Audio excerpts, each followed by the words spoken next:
Hey, Sarah. Hey, Marco. Hey, everybody. Hi, Steve. How's it going? Good.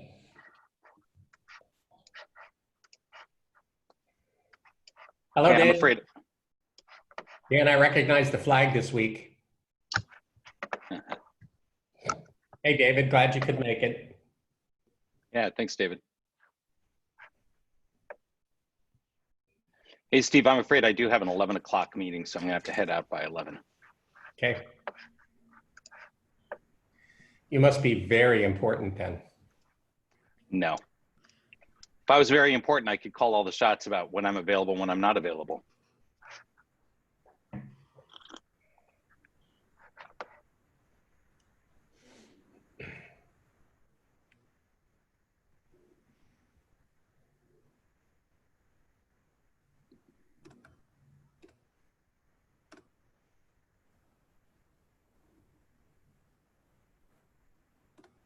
Hey, Dan, when does the revolution start?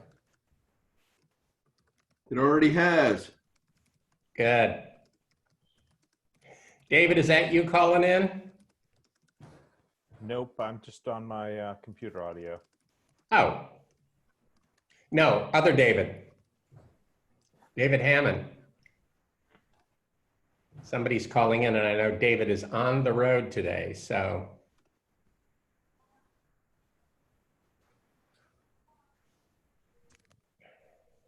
Well, speaking of the revolution happening, if anybody needs a statue, they're taking one down in my neighborhood this morning. You possibly repurpose it, maybe dress it up with some like fun costumes or something. Maybe just have it in your yard and like dress it up for holidays. Anyway, it's surplus now. Do you know what statue it is? It's the Soldiers and Sailors Memorial in Libby Hill Park in Richmond. Okay. Yeah, they have finished with the Monument Avenue statues that the state controls. So the Lee one is still up, and so now they're moving on to kind of the less famous ones. I don't know, but yeah, Soldiers and Sailors is coming down right now. I think my favorite comment about statues was if your life is being completely turned upside down by the removal of these statues, you're either a racist or a pigeon. It's like, yep. Yep.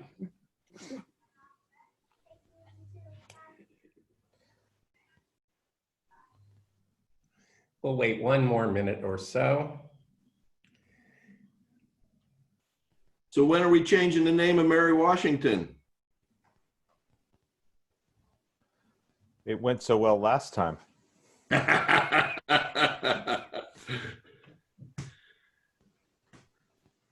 I'm pretty excited that they're gonna, or at least they're thinking about changing the name of Jefferson Davis Highway in Fredericksburg. I think it's about time for that. Past time. I'm pushing for Ben Davis Highway. My father served under Ben Davis Jr. Awesome. Is there any way that, because I remember King County, Washington, where Seattle is, they changed their name officially because they were named originally after Rufus King, who was a slaveholding vice president. But then they just said, okay, now we're named after Martin Luther King. And so I'm wondering if like there's any way we can kind of, like, is there a cool Jefferson Davis, or like a cool Mary, like a Mary Washington who didn't own slaves that we can kind of name? There's a Mary Washington who's a legislator up in Maryland. Maryland. Yeah. I've tried to invite her down several times, but 3 different presidents have refused. She's a little too far left. Yeah. Well, here's to Mary Washington. I wonder if we just put a comma between Jefferson and Davis. I'm sure there's lots of Jeffersons and Davises we could honor quite effectively. That would be an easy fix. George and Mookie. Wait. Mookie? No, wait. But what about Jefferson Airplane? Whoa, Starship. Yeah, but then we get into the whole "we built this city on rock and roll" thing, and that's not a good look. Yeah, Sarah, you're too young to know Starship and Airship. I was thinking that. I was raised well. I was raised well. Oh, Steve killed me. Sorry about that. All right. We may as well get started since some important people have to leave. Okay, good morning and welcome to meeting 6. This meeting is going to be kind of a grab bag, like putting dinner together at the end of the week when you combine leftovers and odds and ends that you haven't used before. All of that still ends up tasting great, and that's what I expect for today. Okay, as always, we will start with words of wisdom. Don't read the slide yet. Yeah, of course you won't. In today's Inside Higher Education, there was an article that said, "What worked this spring?" ? Well-designed and well-delivered classes. And there was this quotation in there that I thought was a great quotation. Making virtual learning better isn't an insurmountable mountain to climb. It's about making each course a little better, a little bit more based on proven practices, and a little bit more likely to keep students feeling connected and engaged. This article was about 2 studies that were released over the last couple of days that claim to be the definitive studies of how the spring went in higher education in the US. One of the studies was from an organization called Digital Promise, and they listed, I think it was 8 practices. 8 practices. Nope, that's not it. There we go. You can read the practices here. They're things that we've been talking about this summer. But what they found interesting is in surveying students, the more of these practices the students experienced in their courses this spring, the more valuable they rated the courses. So, you know, not that our goal is student popularity, but these things come from the research and they do make sense. Meeting in breakout rooms during a live class. Well, guess what? That's what we're going to do today in part. Okay. Now, moving to the main event. Today we have a special guest, David Rettinger, Director of Academic Integrity Programs at Mary Washington, is going to talk about academic integrity in online courses, which brings in some new issues. And on that note, I think I will bring David in and let him take over the screen. Hi there. I will start with my big giant head, and then we'll go to a couple slides for a bit. Can everybody hear me okay? All right, Yes. Great. I've learned that lesson before. Well, thanks for having me. I really appreciate it. And this is, and I apologize in advance, it's online ballet day at our house, so almost anything could happen right now. So, academic integrity in online courses. Or a bug, David? Yes, Steve. Okay. So yeah, I mean, the first thing to say is that academic integrity is a challenge in all courses that we face, right? It's something that we should really be thinking about as we do any course design and planning, but it often isn't. And the reason it often isn't, there's lots of reasons it often isn't, but maybe the main one is because it's kind of depressing to think about students cheating. It's a negative. It's what happens when things don't work. And so it's not necessarily the best way for us to get motivated to think about our own work. And so I encourage you not to. I encourage you to turn this whole thing on its head, and rather than thinking about academic integrity, and now the recycling came. So when we talk about academic integrity, you might ask quite reasonably, what does that mean?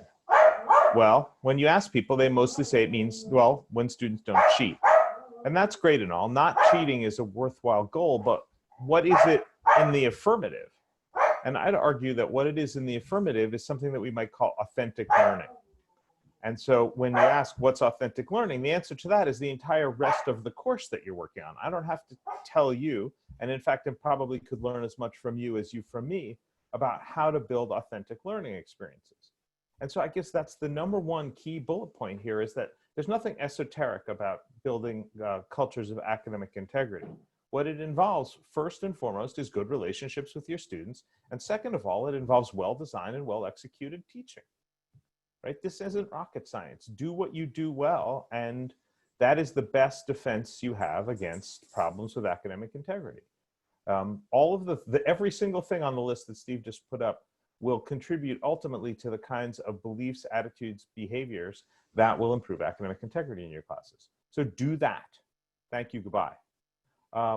Really, honestly, everything else now is just asterisks on that concept.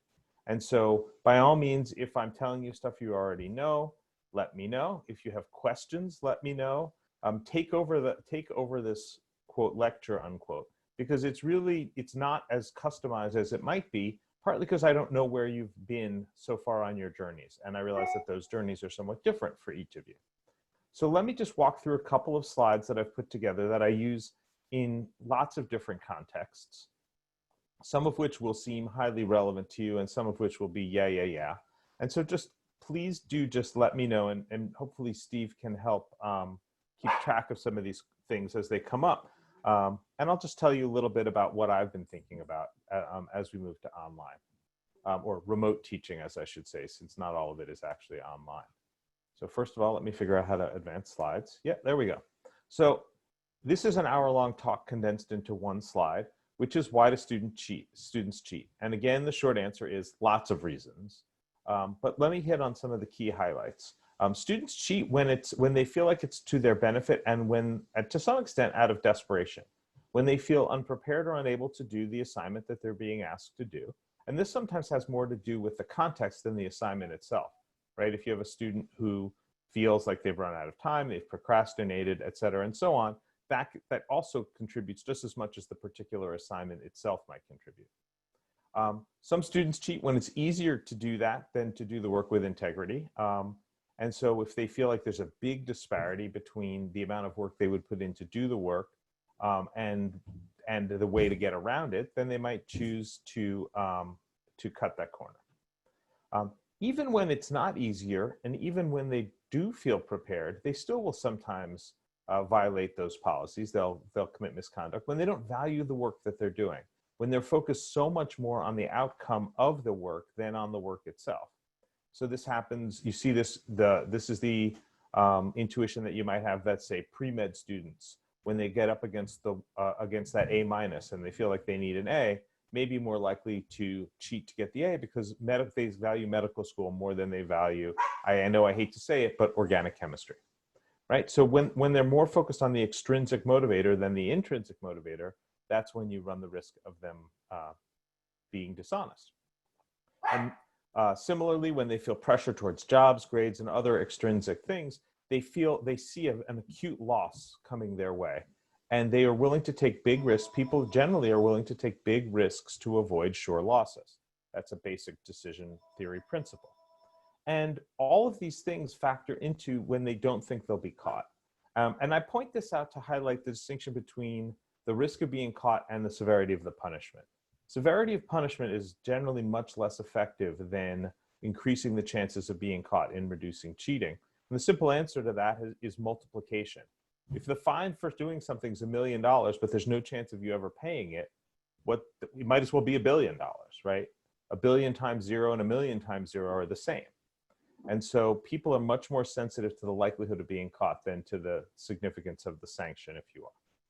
So given this constellation of reasons, and this is really, like I said, only a very brief sample of the constellation, what are we going to do about it, especially in online contexts? Well, I'd argue that there are fundamentally two approaches to preventing cheating. One is a philosophical approach, which essentially is going to be the entire rest of your online teaching journey.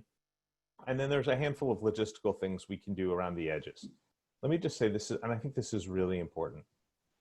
Any arms race that we get into technologically to try to reduce academic dishonesty is doomed to failure. And it could work in the short term, but in the long term, it's doomed to failure. And that's because students, there are more of them, they're smarter than we are, and they're more motivated towards dishonesty. And so at the end of the day, all it takes is one really clever engineering student to foil any piece of technology, and boom, it's out there, right? And so It's kind of like the, well, let me be crude about it. It's a turd in the pool problem, right? You don't need to, all you need is one to ruin the entire pool. All it needs is one person to put a test bank online, and the test bank is ruined, even if the vast majority of people are more or less honest about things. So if you want to use a technological approach, it's whack-a-mole. You have to be prepared to be one step behind it all the time. And this is not to say you should give up and not try to prevent cheating, but you have to recognize it has to be part of a two-part approach where you're also trying to address hearts and minds. You're trying to help students to want to do the work with integrity, make it easier, more effective, and worth it to them to do things the right way. And so that's what I'll talk a little bit about today. So there are two attitudes that I really want to highlight. The first is what we in psychology would call a lack of self-efficacy. And so for those of you who haven't heard that term before, it's somewhat like self-esteem, but it's much more domain specific. So it's the belief essentially that you can or can't do a particular thing.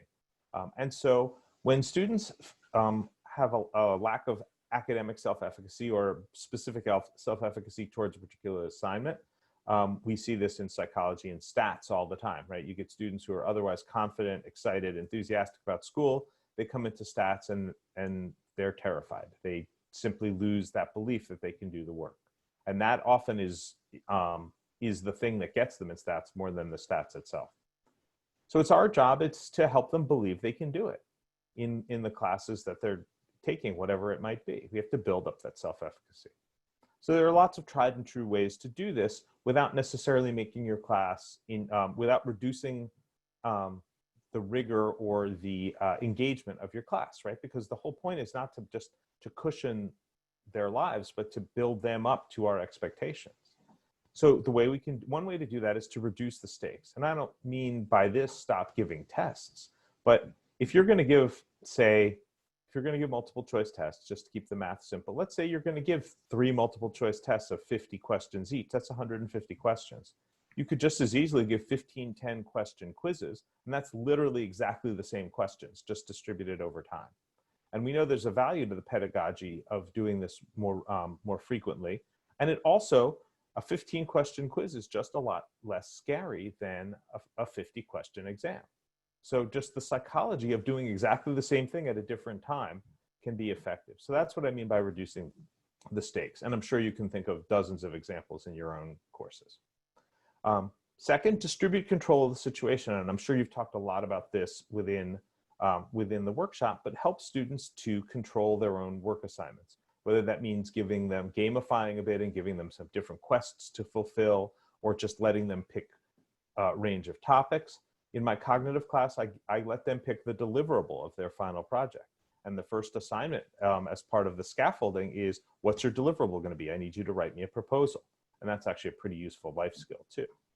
And that leads to scaffolding. I don't think I have to explain what that is to you, but you need to, in order to take a large assignment and make it feel a little bit more doable, is to give students those step-by-step, highly developmental sub-assignments that allow them to have early success experiences. I think elementary school teachers will tell you that one of the key factors in getting a student to believe in themselves is early success experiences. That's learning theory. So these are just a number of things you can do to improve student self-efficacy. Related to that is a whole constellation of beliefs that basically surround the idea that any particular assignment or a class or even college itself is not something they care about, or it's not something that you care about. When you show disinterest in an assignment, when you give them the hint that maybe this thing isn't that important, they're going to notice immediately. This group, I'm not too worried about that, but it's something that you see a lot across the board. The simplest solution to this, and this is something that I found so powerful in my own teaching, is just be more transparent. Here's why, putting learning objectives on assignments is great, but talking through your own thought process is really great. A lot of us train future teachers in all sorts of disciplines. Tell them your thought process as you design an assignment. Be explicit and transparent. And if you tell them why they're doing it, they'll be a lot less resistant to putting in a little extra work to do it. Think about your own work life. I'm sure we've all been in a situation at work where your boss just says, do this thing, no explanation. And the thing's somewhat onerous, and guess what? You resent it. It feels terrible. But when you're doing something as part of a team and part of a larger context, it feels a lot better. And even if the job's pretty miserable, if you feel like you're part of something pulling in a direction, you feel better about it. So explaining your process, helping students understand why they're doing what they're doing, giving them choice and control, and of course, showing them that you care. And I always say in my classes, and I'm sure most of you do too, hey, if you don't understand why you're doing what you're doing or what you're doing, let me know. We can be flexible. We can change what we're doing to be most effective for your learning. And they never actually do that, but they love knowing that they could. So these are just some of the attitudes from a psychological standpoint, some things you can do in course design. And I'm not going to tell you all how to do this stuff. That's what the rest of the workshop's about. But take some of those examples that I gave and maybe figure out how they'll make sense in your own classes. And I think you'll find that they're very low cost, low stakes, but high impact. So let's turn a little bit to some of the practicalities, some things you can do today or this week to make your classes, make it a little harder to cheat in your classes, especially online. So this is basically going to break down into two categories: make it harder to be dishonest and make it easier for you to know when someone is dishonest. So let me say some obvious things now. Change your assignments frequently. To the extent that a student can Google your prompt online and find 16 different answers, you're lowering the price of dishonesty. Everybody has a price. All students, all humans have the price of dishonesty in our daily lives. I think of myself as a pretty good and safe driver, but when my daughter cut her finger on a carving knife, I guarantee you I was driving like a lunatic, doing things that if you had asked me the day before, would you do these things? I would say, no, I would not. So my price there was to get her to the hospital quicker. As it turns out, she was fine. This was 2 years ago, no big deal. But the point of the story is that in that moment, I was not using my normal values. And so it was easier for me to do something that doesn't meet my values. To the extent that you make it easy for someone to do that, everyone has a price, so you want to raise it, not lower it. Drafts. So interestingly, the things that we talk about that are philosophically useful are often practically useful as well as pedagogically useful. Drafts, scaffolding, things like that are useful pedagogically, and they also make it harder to be dishonest.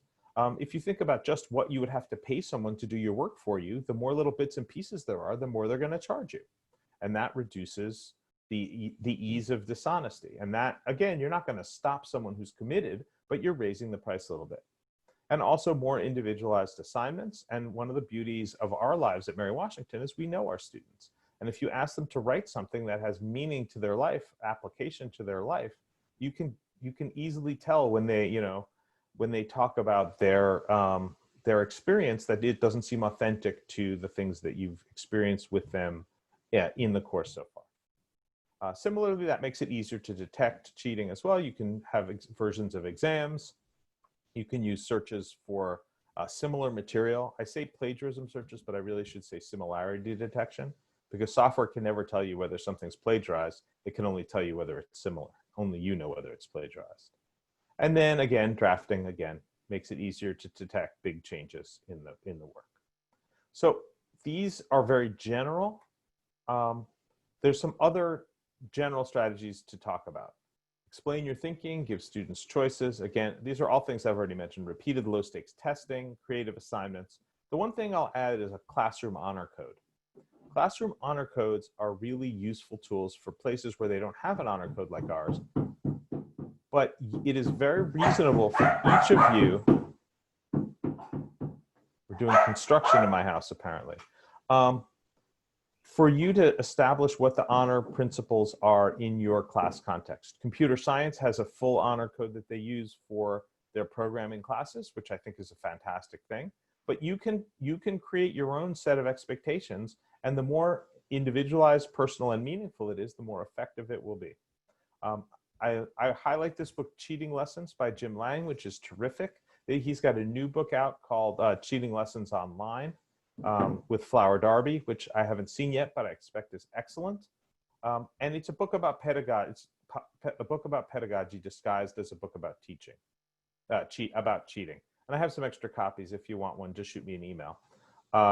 And it's a book about teaching fundamentally. But the strategy that I recommend as most effective and least challenging to design is talking about academic integrity. So review the honor constitution for yourself and for your students. Talk about it with your classes. This is the most important thing you can do. Help the students understand both the practicalities and the philosophical aspects of academic integrity. So at the outset of your class, communicate your investment. And I don't mean to the honor system, although that's great too. I mean to your discipline, to this course. Why do you care? And if you give them some reasons why you care, some of those will resonate with them. Help them understand, of course, why they would care as well. If you want to talk about dishonesty, help them engage their empathy systems by talking about the harm that's caused to others through academic dishonesty, the time that's spent, the undermining of relationships, all of that stuff. Although I definitely recommend talking about it in a positive way. Don't talk about the harm that's caused, talk about the positivity that comes of being able to trust people. Challenge their self-concept. Ask them, are they the kind of person that takes shortcuts, or are they the kind of person that when the going gets tough, they get going? And of course, all the things I talked about to foster intrinsic motivation for the course. But don't stop at the beginning of the class, right? This is the mistake we often make, both in students' careers, right? We give them the tutorial and then we kind of forget about them after they finish it, but also within each course. Help them maintain that intrinsic motivation for assignments, talk about what the rules and policies for each assignment, and really support their self-concept as an honest person and their self-efficacy as someone who can do this work. Believe in them, it matters a lot. There's lots of other little stuff you can do as well. Trusting them is a huge part of what you should do. And if you have questions, speak with me, your faculty honor advisor, etc. Let me add one other basic psychological tool you can use, which is the honor pledge. There's lots of great work in behavioral economics that shows that a timely reminder of your values can reduce unwanted behavior contrary to your values by 20–30%. That's free, right? That's for free. You can reduce cheating in your class by 20 to 30% for free just by remembering to pledge stuff. Of course, if you're already doing that, then, sorry. So yeah, just remember to have them pledge stuff. You can use the comments box in Canvas to do that in online courses. You can just ask them to send you an email note promising that they didn't lie, cheat, or steal. The other thing that's important to remember is that the honor pledge, upon my word of honor, I have neither given nor received unauthorized aid on this assignment. It's not Harry Potter. You don't need to say the words exactly right. Just so long as that you have the meaning, I didn't cheat, I promise, is just as good if it comes from the heart, right? So don't get hung up on the language, and don't let them either. Okay, so we have a whole list of strategies for different types of assignments, but I think I'm going to stop there and use these as part of a Q&A portion if we have any questions. So I can come back to these slides, but I think that I've mostly covered what's in them. And so I'll turn it over to the group, because perhaps you have more interesting things. Actually, how could you not have more interesting things than I do? Thanks, David. Sure. One of the things that struck me when you were talking, and this was even before you mentioned this, was how many of the good practices you recommended that were actually, also good pedagogical practices, not just integrity practices. So in a sense, we're doing those things anyway, and so that's a good thing to know, that it also has positive impacts on academic integrity as well. To be clear, you're doing those things already, or you're building them in now. But I talk to a lot of folks to whom this is a hill too far, right? They don't see this as their job, or they don't get how they could possibly do this in the large classes that they teach. There's always a reason. And so, I don't know, I just appreciate Mary Washington and all of you a lot, because you just take this as the default. Yeah, I better be a better teacher. It's what I do for a living, right? It's the craft that you've chosen to dedicate your time to. And when people say, but how come we still have cheating here? I say, well, because we teach humans. But the reality is our numbers are great. We do really well here because of the quality of the pedagogy, first and foremost. So can you, I'm always curious about how much cheating is actually going on here. Can you say any more about that? I didn't print my slides, but I'll give you all a scoop. I ran some of the numbers just briefly because I knew I had a meeting with the provost. Our numbers were down this year over last year, both before and after spring break. Right? So we had a big peak last year and 2 years ago. And I attribute that to an honor council that was highly motivated towards communicating and towards the work I've been doing to try to rebuild communication lines with all of you. And I think that that's helped. We got a lot better reporting going on. And we really had a rash of much more minor cases. And that to me indicates that people were reporting things that hadn't been reported before. And this year was the year we started to see that decline.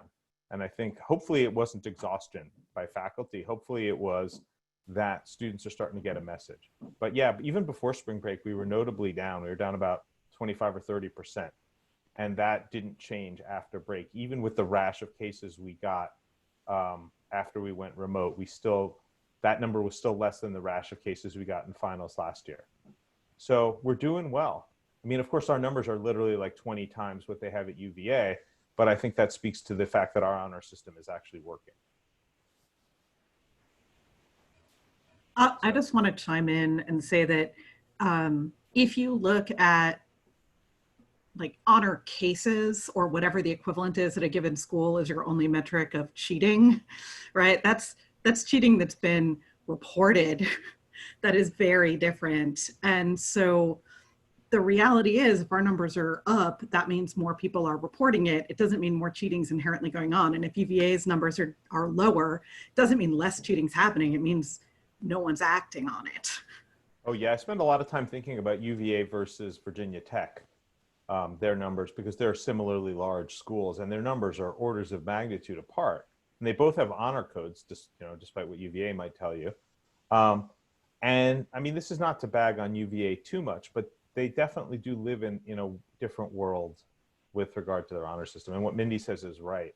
And I'll actually add, it's even worse than that because a lot of schools don't even have academic integrity policies. It's like literally there is nothing in that space. It's a professor just changing a grade and calling it good. So, I mean, we're at the other end of the spectrum. Dave, real quick,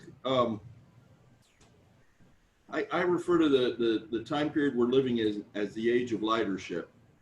And coming from the corporate world, a high percentage of CEOs are very highly functioning sociopaths. So what you were talking about talking to the students, I talk with them one-on-one, but also in the class, that to have a code of honor is actually part of being in the resistance to the status quo of most organizations. Do you have any thoughts or insights on the psychological side of expressing that?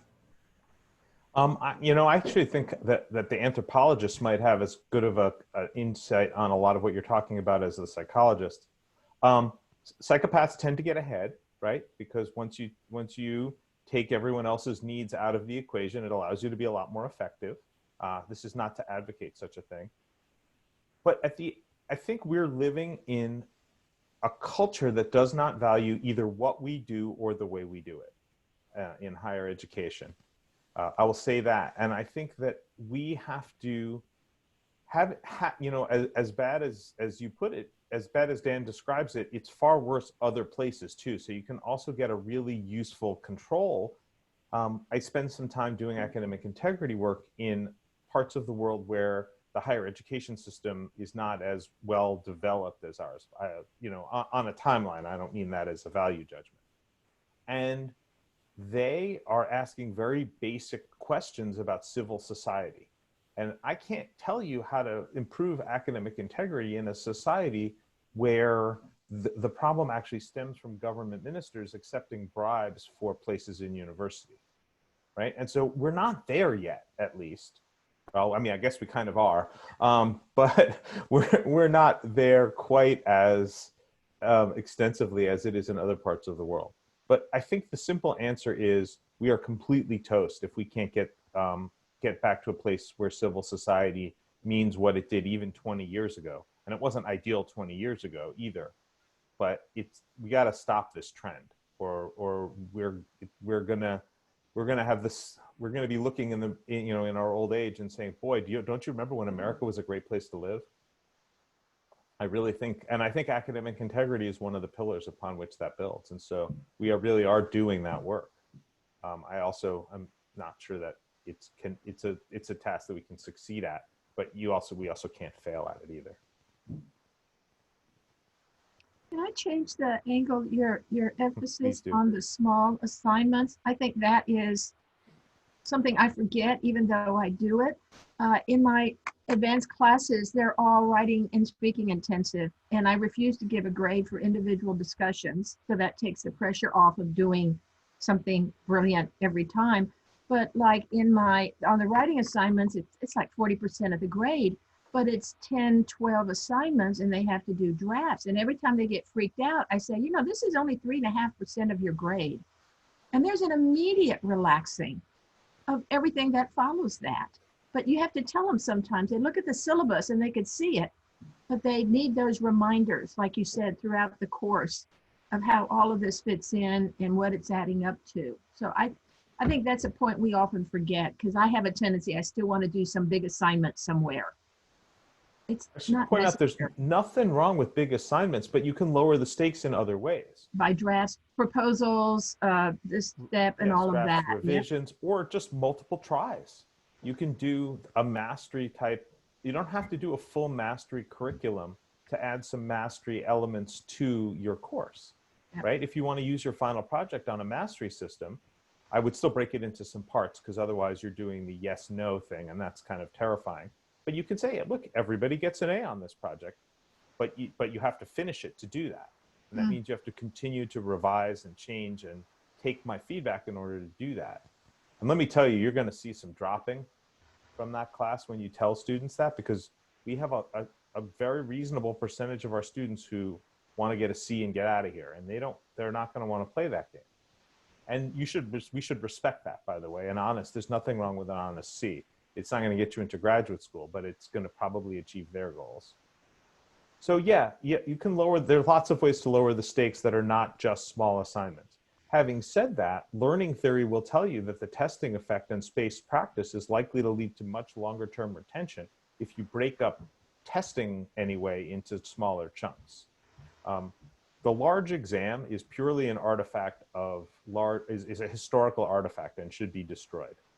Right? There's no argument for large tests anymore. One of the best studies on this was out of I think it was out of biology, intro bio at the University of Texas at Austin. And all they did is the same exact questions in one section. They divided them up into weekly assignments.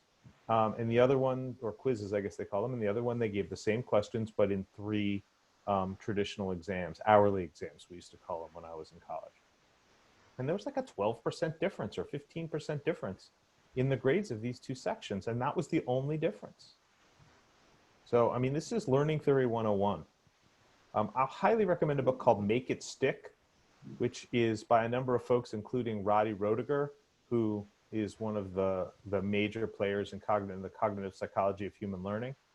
And it's just a whole book, and you can give it to your FSEM students if you wanted to, and it's very readable. But it's basically a how to learn book by the people who invented that literature, and it's really good.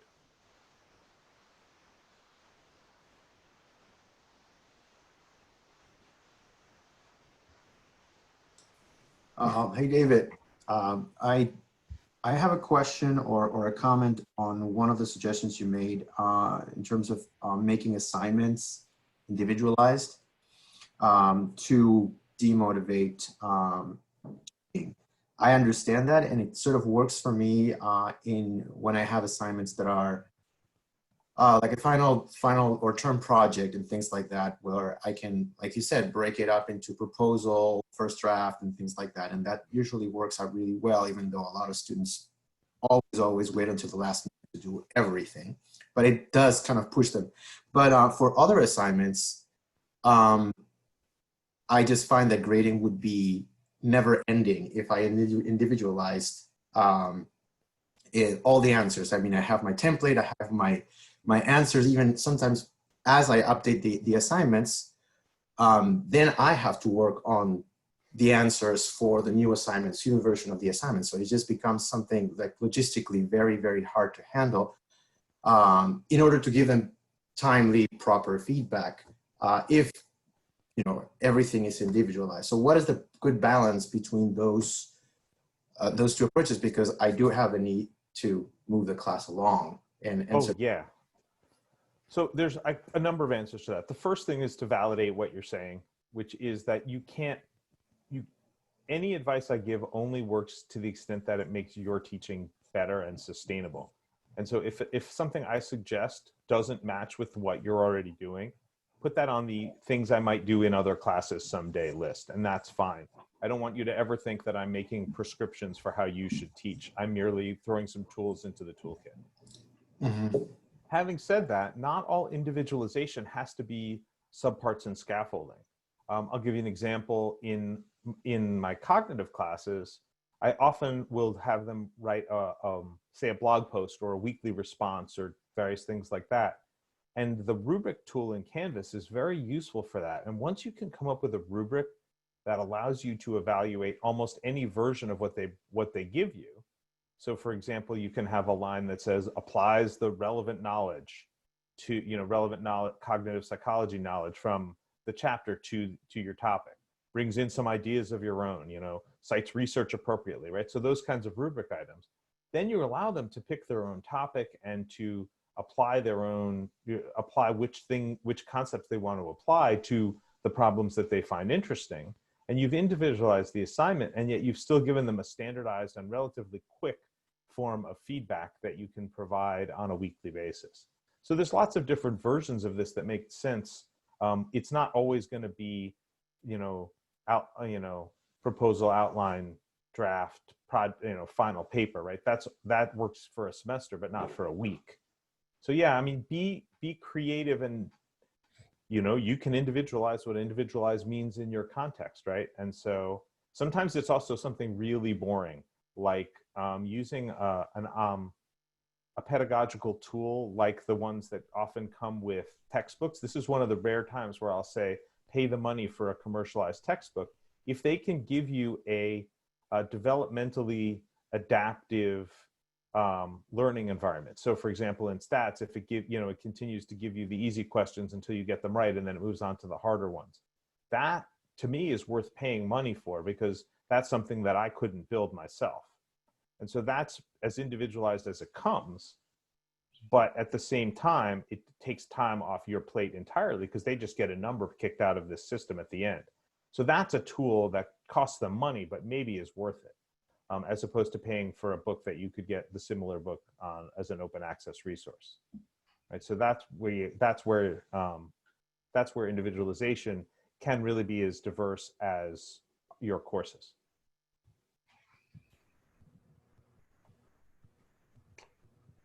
Any other questions for David?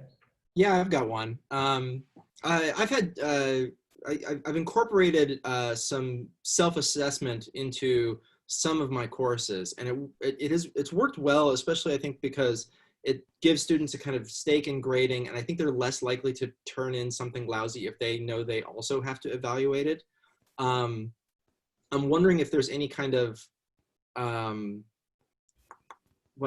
feel like I just have anecdotal evidence, and I think I'm looking to Dave to see if there's any kind of quantitative or better, larger studies regarding having students be part of the grading process as well. I don't know any. That doesn't mean there isn't any. That is maybe a question for Victoria at some point, because her knowledge of the pedagogy literature is much, much deeper than mine. Or much broader than mine. Mine's very narrow and specific. I would say that that's something, if it hasn't been studied, should be, because I tend to go with peer assessments more than self-assessments, and I think that that it's a great idea, and one that I'd be fascinated to know if there are data out there, and I don't have a good answer for you. Yeah, and I found my initial, because I put a sort of statement where I set up the self-assessment in a way that suggested hey, here's what you should be thinking about as you assess. And also I reserve the right to adjust any grades that seem sort of out of whack. But I have almost always had to adjust them up. Like they have almost always been more critical of themselves than I would be. Canvas rubrics you can do self-assessments using Canvas rubrics too, which is a nice tool because then they can do it and then you can do the same rubric. And you can of course click the same thing that they did if you want to, or you can click a higher number if you want to. And that way they can really look at them side by side in a useful way.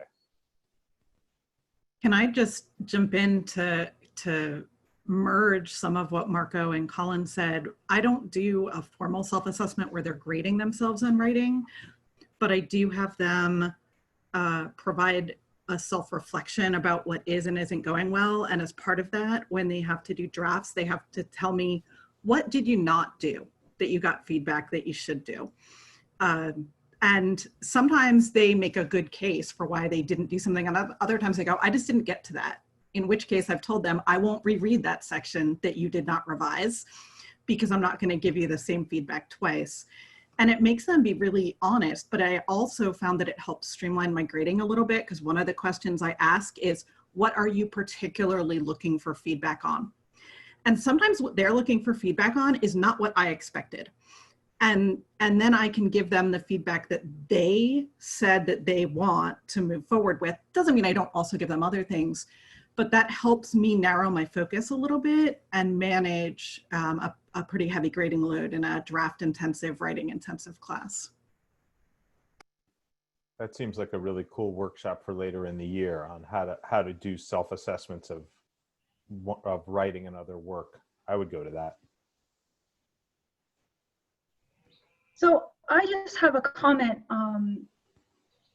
based on, I'm listening to all these conversations, and something that David said and Claudine and Marco said kind of hit something in my brain. So I'm not sure if this will help anyone, but just recently I had a consultation with Victoria Russell on my course, ESC 111, which is a lab-based geology course. And this kind of speaks to the individualization of things and something that David said, where you can grade some things like a course pass fail, but you're going to get students dropping because they just want to get that C and get out. What Victoria introduced me to something called specs grading, which blew my mind. And as I've been learning more about it, I've been kind of developing this new kind of overall based project that will go through the entire semester in my class, where they do concept drawings. And instead of requiring all my students to do all of the drawings, I'm kind of breaking it down and giving them different options. Like there is a D option. If you just want to get a D and get out of here, do the D option. And here's what you have to do to get a D on this project. Here's the C option. This is what you have to do to get a C. This is what you have to do to get a B, and this is what you have to do to get an A. And then I break the project into segments and then just grade all of that pass fail. Victoria told me that, she's done some stuff like this, and she said that since the students know what they have to do, they turn in better projects, better results, and your grading is much easier because they either just did it or they didn't do it. Of course, I'm going to check for accuracy, but I'm really looking forward to doing this project in this way to individualize it for them, as well as hopefully, decrease the amount of cheating in my course. So if that's something you guys are interested in, I can give you some of the resources Victoria sent to me. And I also picked up the book, Specifications Grading, and I've been reading through that to get more of an idea. And that's only like $15 on Amazon. But I look forward and I hope forward to doing it. I hope it really makes an impact in my class. That's a great example of both personalization and control, right? People like to feel like they're in control of their situation, right? And so to the extent that you hold all the control yourself, students will chafe at that, at least some of them. And so that's just, I think that's just a cool idea. Sarah, do you ask them what grade they're aiming for? So I'm still reading through the book. I'm only halfway through, and I'm on that chapter now. But I think I'm going to, and I'm going to give them the opportunity if they decide that, hey, I think I can do much better than I think, I'm going to give them the opportunity to upgrade. So if they decide beginning of the semester I want to C, but then realize that maybe they have enough time to do the work and get a B, I may offer them the ability to do that. Years ago, when I was doing 100 level courses, before I decided I could never teach them correctly, so I kind of turned that over to people who love teaching them. I realized there were a lot of students, freshmen, that were very stressed out by college paper writing or college speaking. So I gave them the option that the midterm and the final could count the same, and the discussion and the writing can count the same. Or everything still counted, but the writing can count a lot less, or the speaking could count a lot less. And I had like maybe a third of them just picked the general, and the others picked what worked for them. So it took stress off of the discussion, or it took stress off of the papers. They still had to do them, but they were a lot less stressful. And it was remarkable how they all did well, but their strengths and weaknesses really showed in that. And they loved doing it.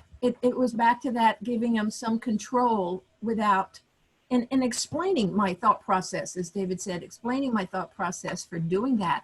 I also did a little bingo thing where they could get extra credit, you know, for different types of activities on campus or going to the writing center or whatever. And some totally ignored it, and others had the best time getting those extra points through doing that. So I think it's not the same as what you're saying, Sarah, but it's somewhat the same in giving them a little bit more control over it. And if I did those courses again, I'd do that again, because I think it really worked. And I might even try that this fall in one of my classes.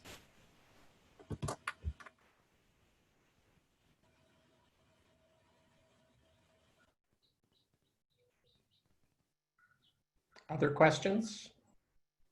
I've got a question for Sarah. Sarah, did you say concept drawing? Yes, so geology is a very visual science, and I will be teaching the lecture for my Intro to Geology class, Our Dynamic Earth, online. And I'm trying to figure out a way where I can still, I always do in class lots of drawings. Like I draw the layers of the earth, I draw a subduction zone, and I label everything. And what I plan to have them do is take these drawings that they're gonna have in class. I'm still gonna draw stuff, but hopefully they're following along in whatever manner they can, whether it be synchronously or asynchronously, and then take those drawings and annotate them, actually provide some more detail. And then each drawing, or many of the drawings, are going to build upon themselves. Since so much in geology is built upon the theory of plate tectonics, many of the concepts are going to build upon plate tectonics. So I'm hoping by the end of the semester, they're going to see how everything interconnects together, and they're going to draw. My plan so far is at the end of the semester for their final is they draw basically one plate tectonic boundary, and then tells me everything that's going on at that plate tectonic boundary, all the processes. And then they have essentially just taken everything they learned and condensed it into one drawing, where they can just snap a photo from their cell phone and upload it to Canvas. Wow, it sounds great. I hope so. I want to work with that in art history. So I'm Oh yeah. you know, I don't want the students to feel, oh, you know, she's going to grade me on my artistic skills, but I want to, because I can't do that, but I do want to, you know, give them some creative opportunity for interpretation and for pointing out what we've learned in class. And this drawing idea just sounds brilliant. So thanks. And I'm going to give them a lot of options on how they can submit their drawings. Like I said, they can just shoot a picture of each drawing and send it to me, or upload it onto Canvas. Or if some students are more technologically savvy, they can just take all of their images and put them in PowerPoint and just upload a PowerPoint presentation. So I want to give them a lot of opportunities to submit it in whatever way is best for them.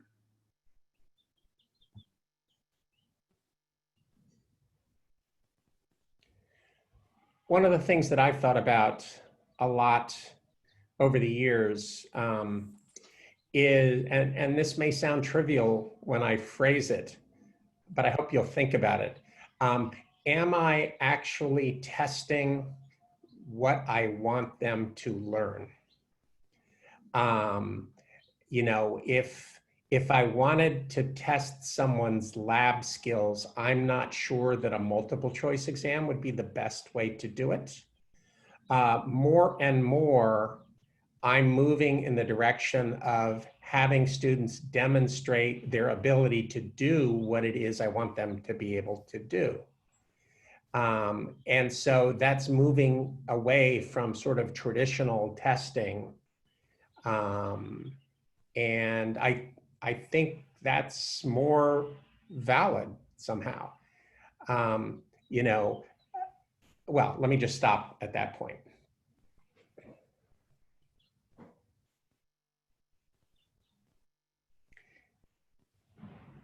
Well, I didn't mean that to stop the conversation.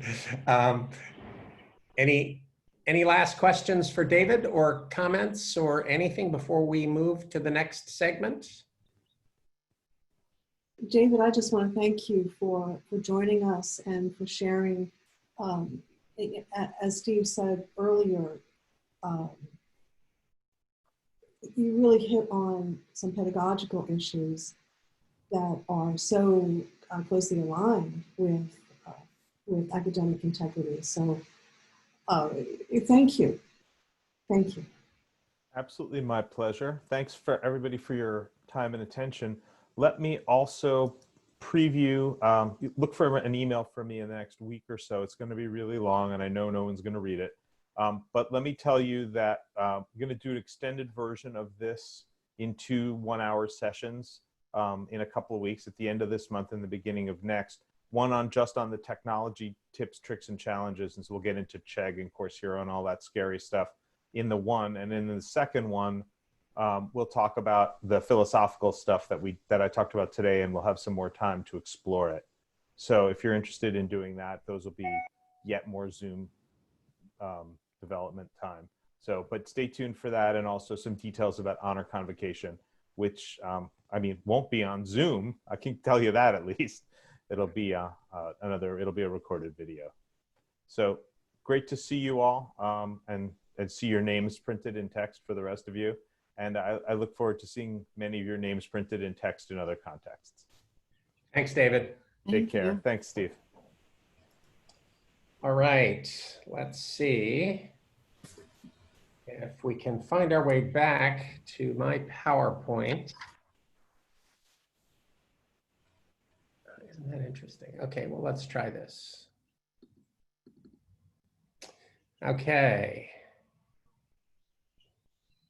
Oh yeah, one thing I wanted to mention is that Mindy posted on the resources page that it's easy to extract the audio track, that should say, the audio track from a Screencast-O-Matic recording, if that's something that you want to post as well as the video. All right, David, and okay, what we wanted to talk about today was how to conduct synchronous sessions online in Zoom, including how to use breakout rooms. Now,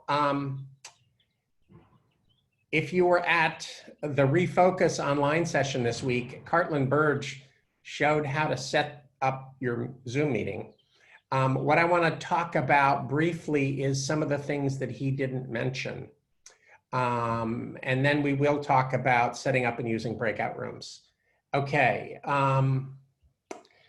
so let's go here. First, resources.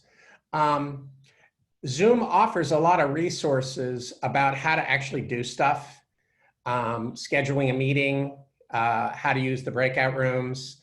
The numbers here at the end are the lengths of the videos, just so you know what you're investing in. I found these all to be really, really helpful. So you may want to look at these if you have questions after this. Okay, so what did I want to tell you? The first thing you need to do to set up a Zoom meeting is you need to get an account.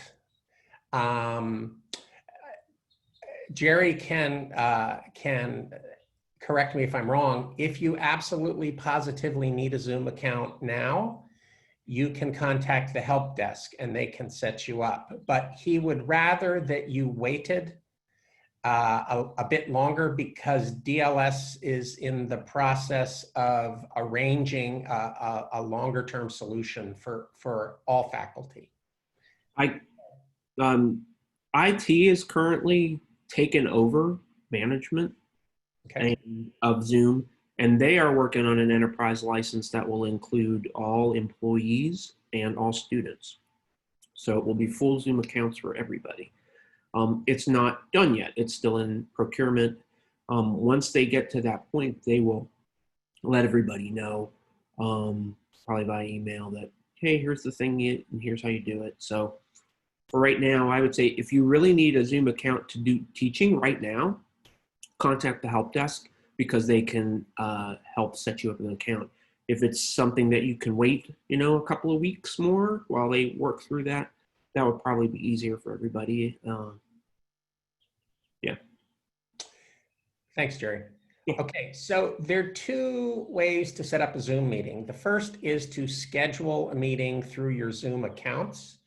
And I would like to show you how to do that. If I can get out of this, let's see, let me do this. Stop sharing. And, oh, isn't that interesting? Okay.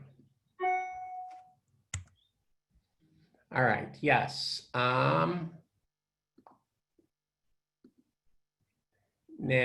I think I can do that.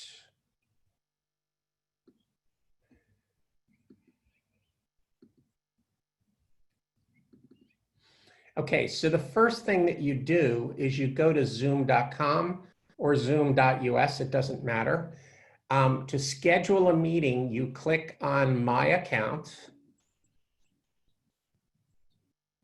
Okay, and then you see this item here, Schedule a Meeting. You click on Schedule a Meeting, and all the information that you need is here. You type in the title of the meeting, you do a description, you choose when you want to hold the meeting, how long you want it to last, and then there are these other options, like when the meeting starts, are audio and video turned on or off?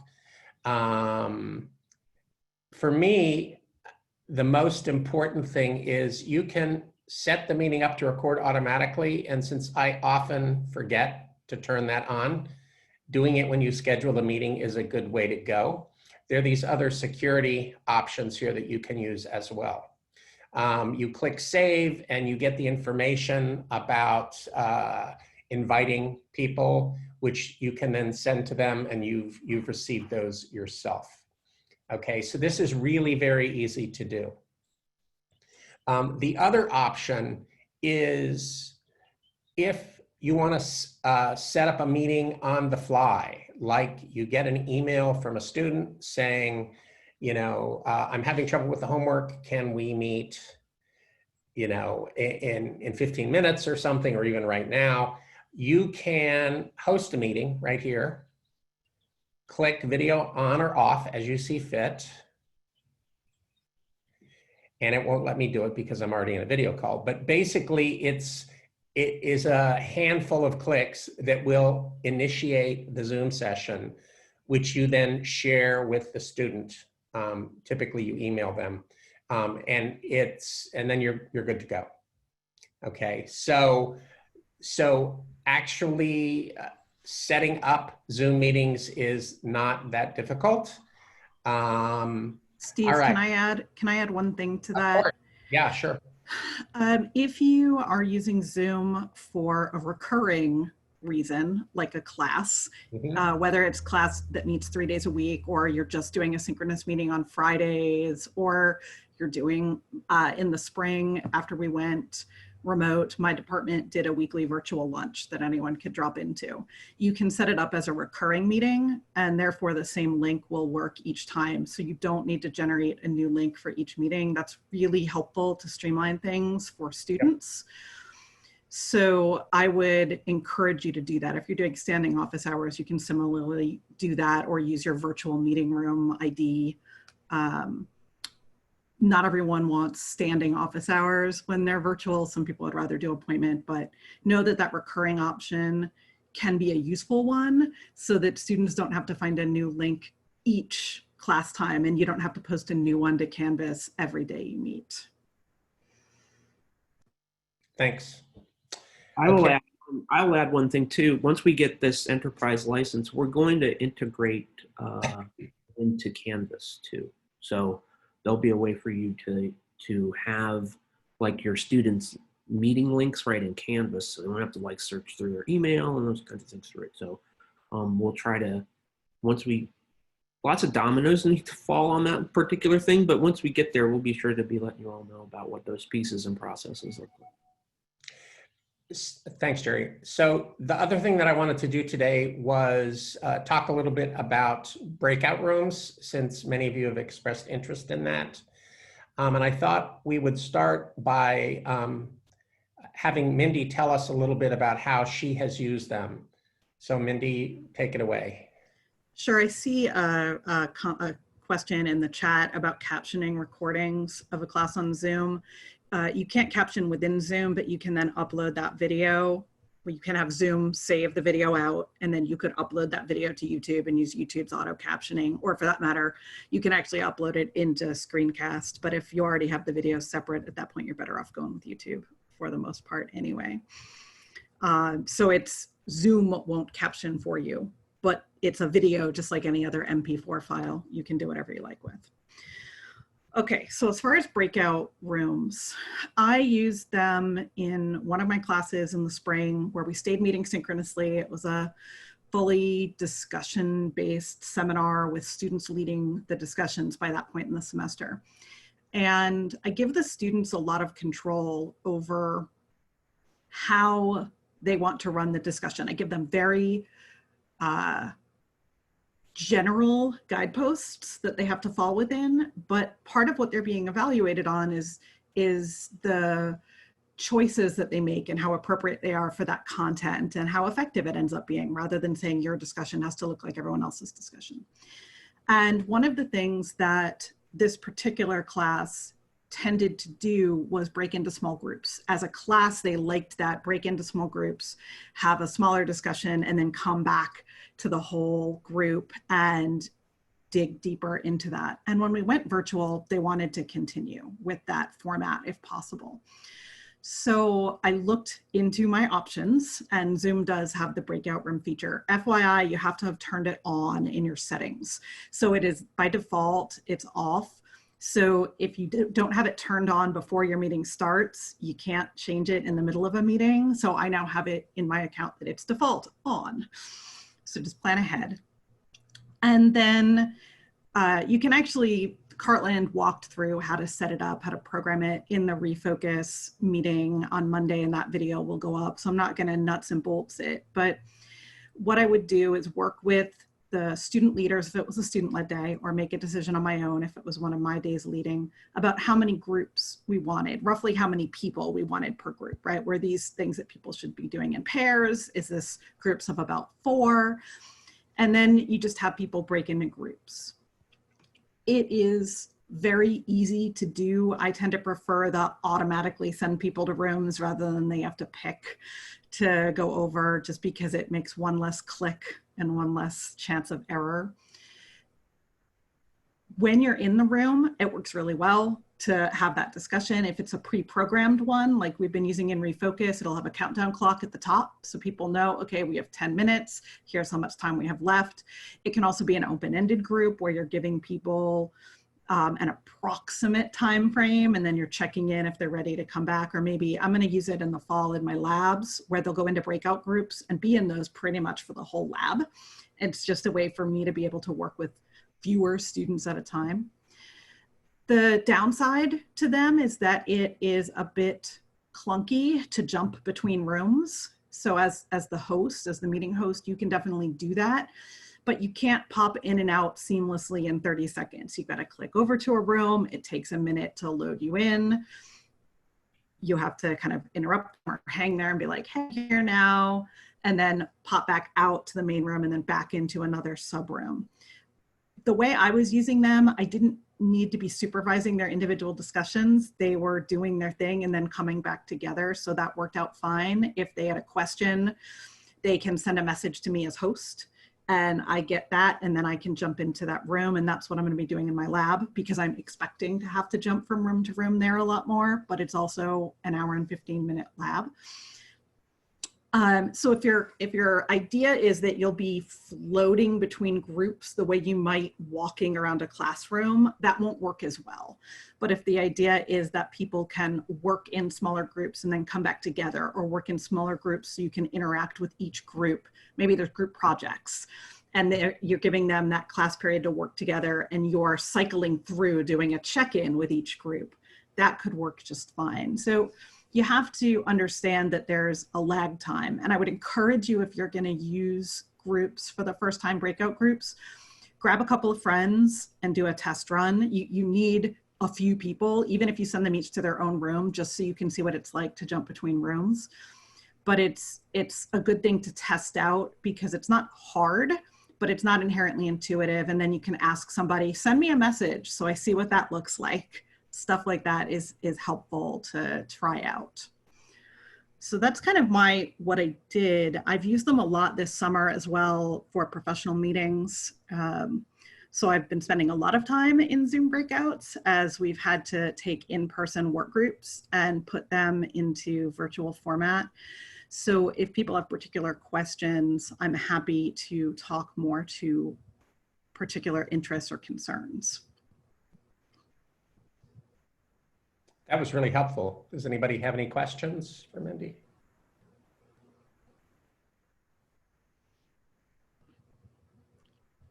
Mindy, hi. Thank you. Hi. So how are you going to work with synchronous classes? You're online and you're going to tell your students, okay, we have to meet synchronously. We can meet synchronously. What's your communication with them? Because they are going to be elsewhere, having jobs, other classes. In my research methods class is listed as a synchronous online class. So it is listed as synchronous. So there is a core expectation that they will still be available during that time. It's a 5-day-a-week class. I'm not going to have them meet synchronously 5 days a week. I've actually, as of yesterday, roughed out my day-by-day schedule for the fall for that class.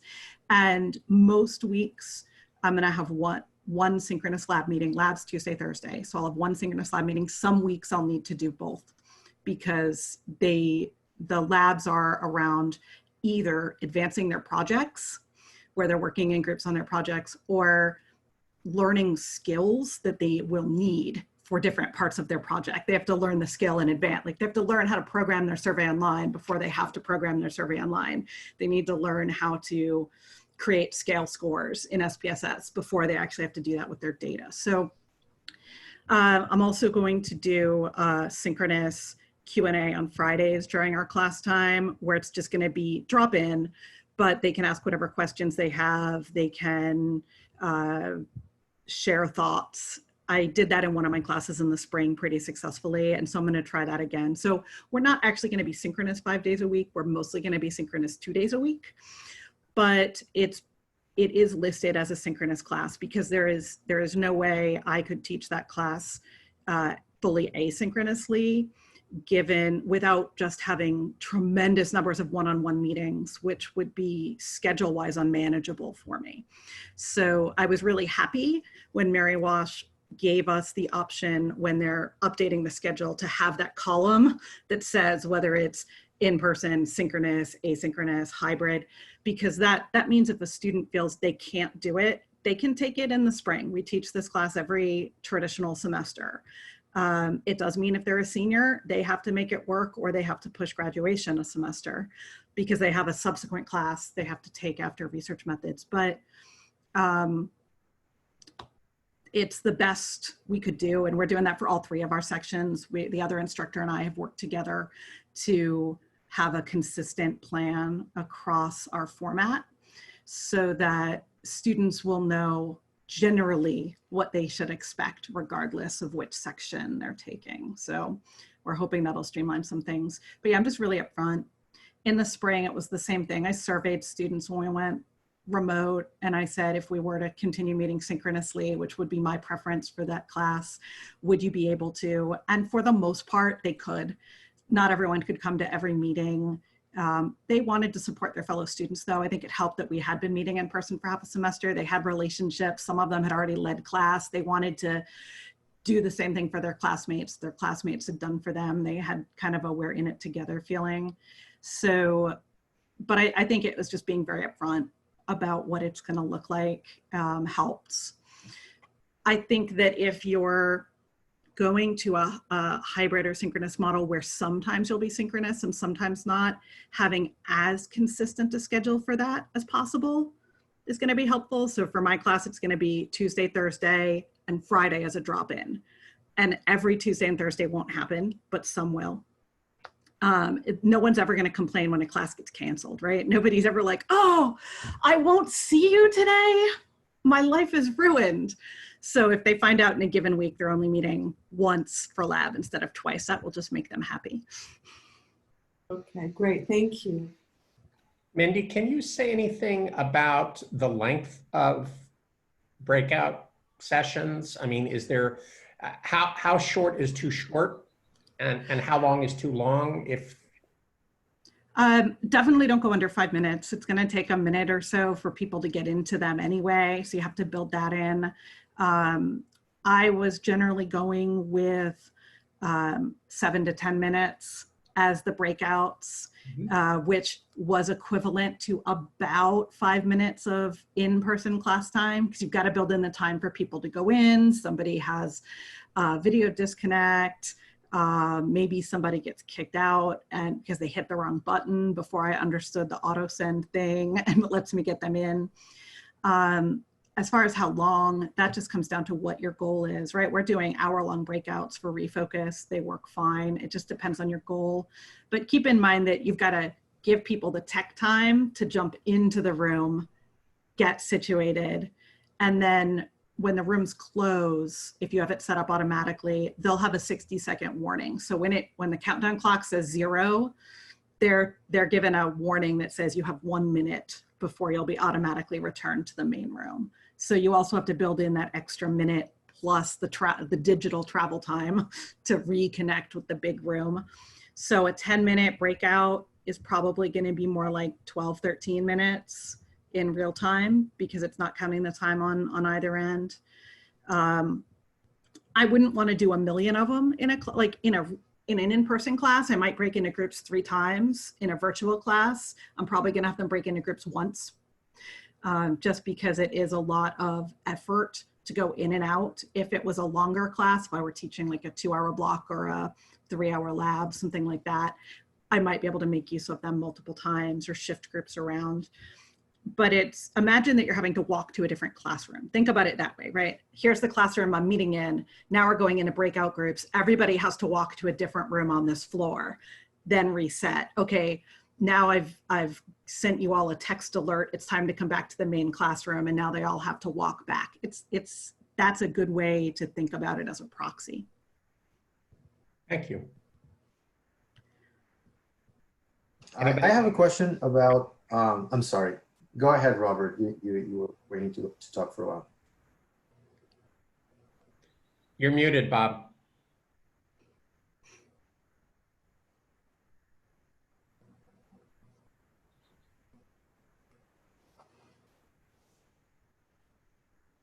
Okay. Mindy, let's say you have the same students attending class both Tuesday and Thursday. Mm-hmm. And on Tuesday, you break them up into breakout rooms, right? And then on Thursday, you want to break them up in the breakout rooms. Will the same students be paired with the same students on Thursday as in Tuesday? Not inherently, no. Cross sessions, it will be different. Now, if you don't have to let it auto-generate breakout rooms, you can create them yourself and you can manually move people around. So you can always set them up however you want. But if you use the auto-generate, it's going to be different every time. That said, Zoom does have an option where you can preset groups. I have not personally used that. I know that it is not always effective. I think it works better when everyone's within the same system. So if it is an enterprise system and everyone's in it, I think it tends to work better than when people are coming in separately. That would be the type of thing that would allow you to have consistency at the click of a button rather than having to manually move people around in the breakout box, but it doesn't take that long to do. I'm more concerned about the inconsistency. I want the groups to differ from one class to class. Oh, then it's a randomizer. So it's going to have the same thing that any randomizer does, that occasionally you're going to have similar pairings because there's, random does not mean 100% different, right? Flip a coin 100 times, you could get 100 heads, but it's likely to vary pretty significantly from meeting to meeting if you use that randomly generated group. Okay, fine, thank you. And I will say from my experience a couple days ago on the refocus, when I was trying to get everybody, hundreds of people into their rooms, it takes a little while. So, and you can't really a lot of times assign, maybe like what Mindy said, once the enterprise license is here, we may be able to pick people out of a list that are your students, but yeah, that just takes a little while just so that you know. Yeah, if you're working with a class of 20 or 25, what I typically did was I set it to random and then I manipulated it a little if I needed people together. When I went into breakout groups, for example, I would put the 2 student leaders for the day into their own room so that they could plan what was coming next. And so I would just manually fix that and I let the rest be random. So it's not that hard. But yeah, if you have 100 people, I don't know how you all are doing that as quickly as you are, because that's a lot of people to manage where it's into particular rooms. And then I know Marco had a question.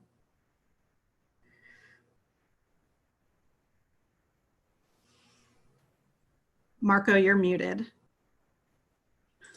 My question is about asynchronous breakout groups. If, for example, I want them to work on a problem in groups, and I mean, I could just say, you guys figure out how to communicate with each other and then just report back to me. But is there a way to sort of have it be more structured or have it the sort of setup be, here's a link to your group, and then in a way, perhaps they can record it so you can sort of look at it a little bit, or they can record together a sort of conclusion or discussion, or if they have questions, a Q&A per group. Is there a way to, I could just tell them, you figure out how to communicate whatever is best for you, but that's putting a barrier. Yeah. Okay. Some sort of, and then so if you make it easy, then it's less, then it's less of a restriction. Okay, so I'll go with a yes, but I'll say that this is all speaking about a personal Zoom account and that I can't say at all how this might differ with settings that UMW puts on an enterprise account, if that comes to be for the start of fall. I can, when I set up a meeting in Zoom, one of those options that Steve was showing you can click on is allow to join before host. And if you click that, anyone can join in. So I was actually the one, I have a pro account because I am technically a sub-user on my husband's account because I'm technically a co-owner of the business. So we decided that that was appropriate so I could get the full length meetings. So I set up the lunch meetings for my department because we didn't want them capped at 40, but I couldn't go to everyone. So I said, can join without host. So they can have the meeting without me. I've done that when I'm meeting with other people who don't have Zoom and then they need a follow-up meeting amongst the subgroup. The challenge is you cannot have multiple Zoom meetings going on at once. So if you set up a meeting for somebody Tuesday at noon, using your account, you cannot meet with anyone else Tuesday at noon, even if the Zoom invite comes from somebody else, because you are attached to your Zoom account and you can only be on it one time. So it would kick people out of the old meeting, or if you're in a meeting that runs over that you thought would end at 11:30 and you're still meeting at 12:15, that group that was supposed to start at noon won't be able to.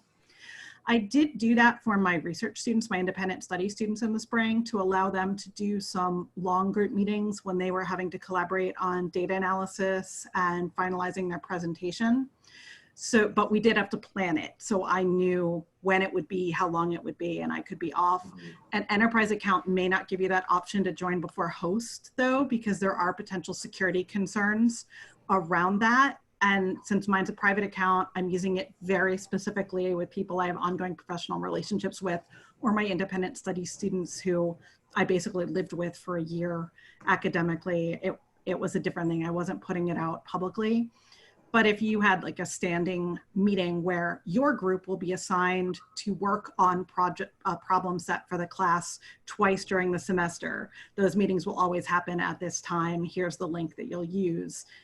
You could set that up as a standing thing, right? There are definitely options, but when it comes to the enterprise system, I think there's open questions there, because I'm sure UMW is going to have some control over the settings based on other things with UMW and based on friends who have enterprise Zoom systems at their university, where there's high variability in the amount of control individual people have then over meeting settings. Thank you. Anybody else?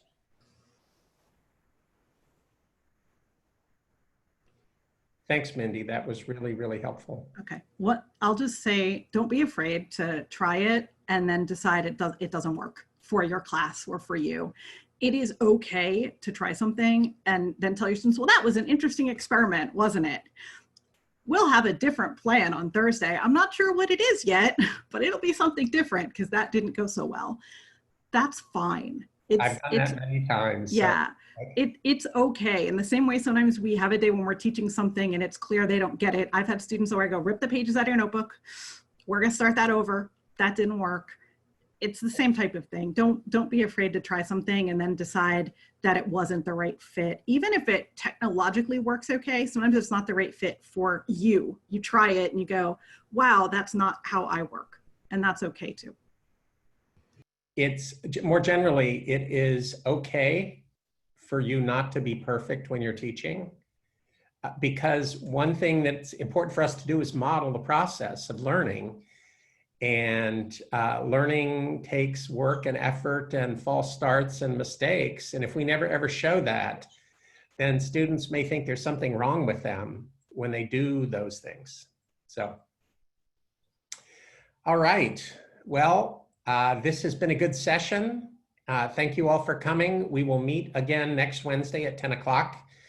And we will, I'm not sure exactly what we're going to do. Anyway, I will be in touch. So thanks a lot, guys.